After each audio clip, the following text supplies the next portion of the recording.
Alright guys, I'm going to do another video, a little update on old Blue Accord here. I've been driving it quite a bit, not a lot. The air conditioning's still not functioning and it's way too hot during most days. But a lot of times I can get away with just driving it in the morning time, or a lot of times I just pull it straight out of the garage and go to work.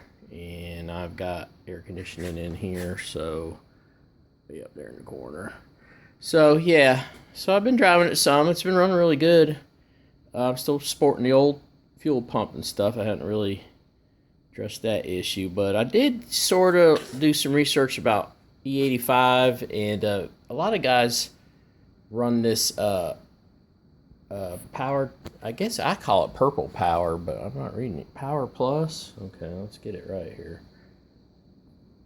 Yeah, it's been around a long time. Top fuel guys use it. Anybody running or top alcohol, anybody uses any kind of alcohol. I guess alcohol is considered a dry fuel, and there might be some. I've read a lot of stuff, especially with your injectors. You know, your injectors are they usually have iron. With the solenoid, they usually have an iron I guess it would be the pintle. I should have looked that up, but anyway. So this lubricates everything. It's supposed to make your injectors run quieter, your fuel pump. I honestly, it's a little hard to use because it's a very, very thick liquid.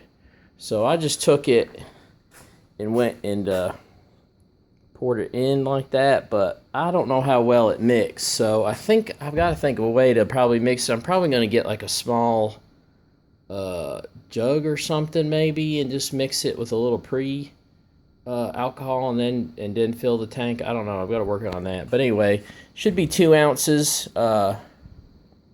Yeah, it's a 16-ounce bottle, but it treats 55 gallons. I figure about 2 ounces per tank. If you go about 10 gallons, yeah, that's not the correct math, but yeah, pretty close. Anyway, so yeah, so far, honestly, I think it's made the power delivery smoother. And maybe it's just my mind, but the fuel pump I can't really tell the difference on.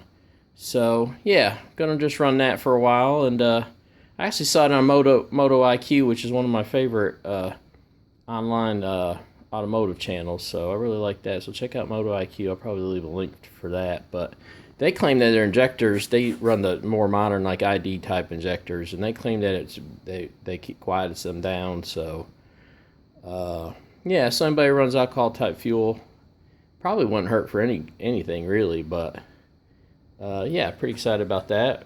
And then yeah, this has got another little update too. Might as well go ahead and working on the air conditioning. That's one of the things I wanted to get going on the car, so it's a little easier to drive. So finally got a new bottle. This is a bottle for nitrogen. I don't know why, but it's very hard to get a bottle right now. I had to hunt around online. I went all over locally, and they actually won't sell them right now unless you have a license. They told me it's a steel issue, but I found this one online, and it's made in USA. I'll probably leave the link to that too. And then what I'm going to do with the nitrogen is look for leaks. I've got a really big leak, and what you do is you use this leak detector with the nitrogen. It's really like a Soapy Bubbles. There's another brand, I think it's called Soapy Bubbles, but anyway. Got that, got some hoses. I need a regulator, that's kind of holding me up. The nitrogen's cheap. It's like $30 to fill this bottle, so that's not going to be a problem. Yeah, so I'm excited to get going on that. I've got a suspicion the leak, I'm going to call it right now and say the leak is actually the dryer, because I remembered I got a new compressor on here about 3 years ago. Everything was hunky-dory, but I do remember the dryer not fitting, and it's hard lines on both sides, and I had a really bearable time getting everything started on it. And I just thought about that the other day, like where the possible leak, because it's a big leak. It won't hold Freon It just won't hold more than maybe an hour or two. So kind of hard to find it.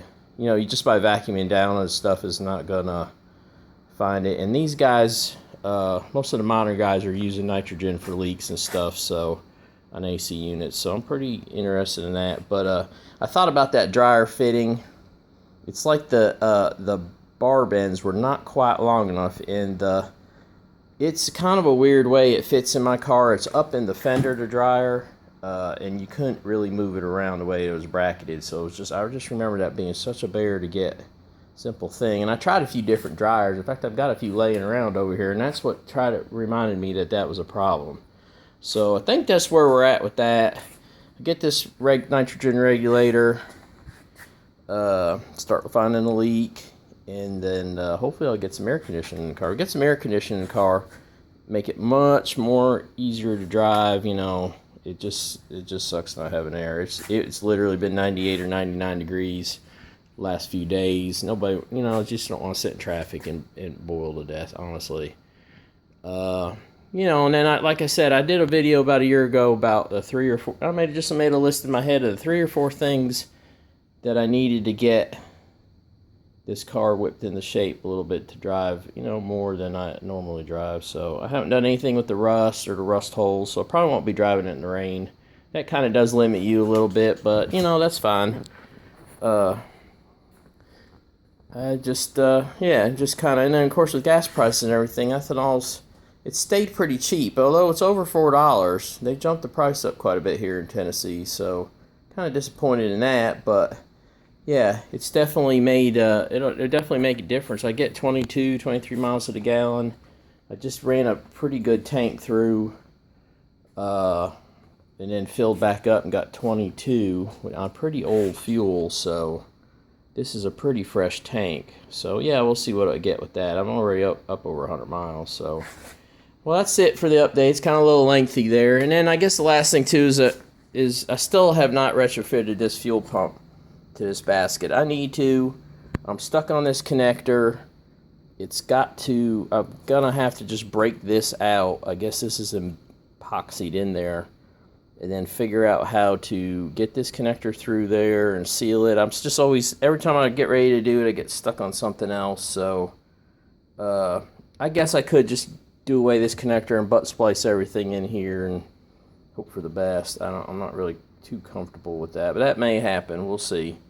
But I'd like to at least have a backup fuel pump. This is the one that died. This is the TI style universal, but that is made for ethanol. This one, they don't say, but it's cheap, made in China, and it didn't make it a month. So, and I'm just sporting an original right now. So, yeah, which is proven, you know, so it's not a big deal. But I would like to at least get this project done. And even if I just carry it around, so when the other one dies, I can just swap them quick. That would be easy. But yeah, so that's where we're at with that. Slow progress. Like I said, it took a long time to get this bottle, and everything else with shipping and shortages, and we all know that story. So alright, so this video is over 8 minutes.